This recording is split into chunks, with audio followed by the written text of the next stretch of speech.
कर्मचारी अधिकारी संघ की जो है मैं वहाँ पे महासचिव हूँ और मैं ये चाहती हूँ कि हमारे आदिवासी समाज में संगठन शक्ति का निर्माण होना चाहिए और जब तक संगठन शक्ति का निर्माण नहीं होगा, बुद्धिजीवी वर्ग, जो पढ़ा लिखा वर्ग, जो अधिकारी और कर्मचारी वर्ग, ये भी सामने आकर के अपने समाज को जागरूक करने का काम करेंगे, ऐसा हम चाहते हैं। जी धन्यवाद। सरकार की ये उत्तरदायित्व है, लेकिन आप देख रहे होंगे कि जो छत्तीसगढ़ में जो अभी हसदेव का जो जंगल की किस तरह से कटाई की जा रही है और आदिवासी वहाँ के दर बदर भटक रहे हैं। तो एक तरफ जो है ये कहा जा रहा है आदिवासी इस देश के मूल निवासी हैं, उनके जल जंगल जमीन को, जबकि कोई भी गैर आदिवासी जो है वो उनको नहीं खरीद सकता। 5वीं अनुसूची में ये कहा गया है, धारा 5 ये कहती है कि आदिवासियों की जमीन को कोई गैर आदिवासी नहीं खरीद सकता है, लेकिन फिर भी लगातार आदिवासियों की जमीनों को जो है वो आदिवासियों को विस्थापित करके उनको उनकी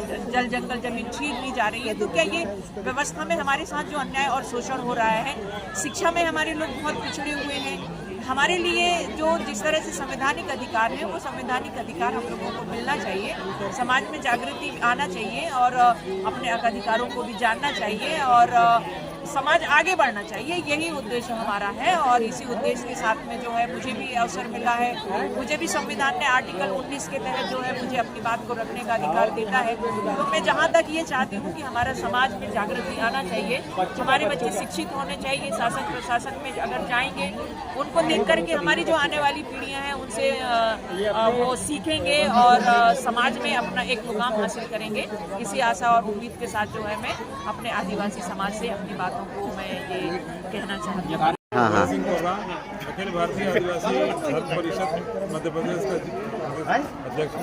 यहाँ पे जैसे कि आज आप मुख्य और यहाँ पे आपने अपने सारा समाज को क्या आपने हमारी जो भाषा है, साहित्य है, परंपरा है और जो रूढ़िगत हमारी जो परंपरा है, इनको बचाए रखने के लिए ऐसे कार्यक्रम का होना बहुत ज़रूरी है।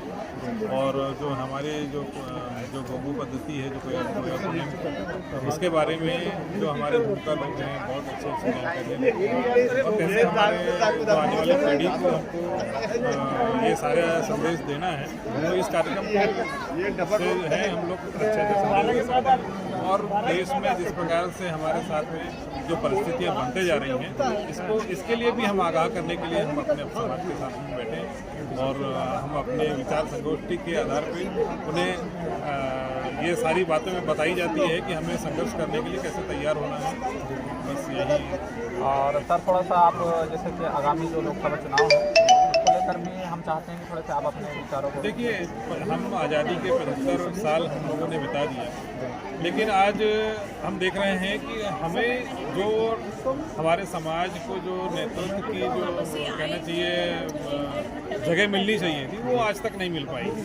और जो भी जगह मिली है वो मेरे ख्याल से जो दूसरे की विचारधारा के तहत जो नेतृत्व बना है, उससे कहीं ना कहीं हमारे समाज को एक आगे विकास करने में बहुत पिछड़ गया है।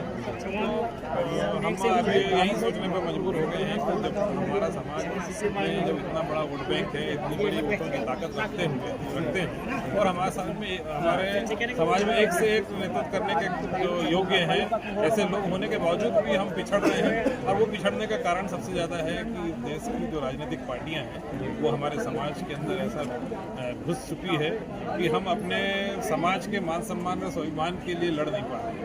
अभी एक वीडियो वायरल हुआ था कि कांग्रेस कमेटी ने एक बैठक रखी थी बालाघाट में। उन्होंने कहा था कि कांग्रेस से जो है एक आदिवासी प्रत्याशी हम उतारेंगे, तो उसके बारे में आप क्या कहेंगे? ये कांग्रेस जो पार्टी है जी, आदिवासियों का जुड़ाव बहुत अधिक रहा है जी, और कहीं ना कहीं एक सॉफ्ट कॉर्नर इस राजनीतिक पार्टी में हमारा समाज देखता है जी।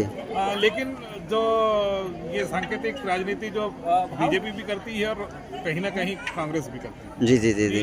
हमारे साथ में यही कहा जाता है कि आपको नेतृत्व के लिए आरक्षण दिया गया है, बस उसी सीट पे आप खड़े हो। लेकिन ऐसे बहुत सारे क्षेत्र हैं जहाँ पे हम लोग कहना चाहिए कि नेतृत्व के लिए हमारा अपनी ताकत वोट बैंक जो है हमारे पास मौजूद है। और ऐसे होते हुए भी हमारे को वोटों जब हमने 75 साल तक इन पार्टियों में इनके पार्टियों के थोपे हुए जो नेतृत्व को है उनको सम्मान दिया है, लेकिन ये नहीं हो रहा है। कांग्रेस ये नहीं समझ पा रही कि इतना बड़ा समाज है जिसका वोट बैंक बहुत बड़ा है, तो इस समाज को भी महत्व दिया जाए और इस समाज के द्वारा चुने हुए व्यक्ति को हम एक मान सम्मान दें, उनके स्वाभिमान को हम उठा के रखें। ये ऐसी मानसिकता कांग्रेस की नहीं है। जी जी ये हम देख रहे हैं। जी, थैंक यू।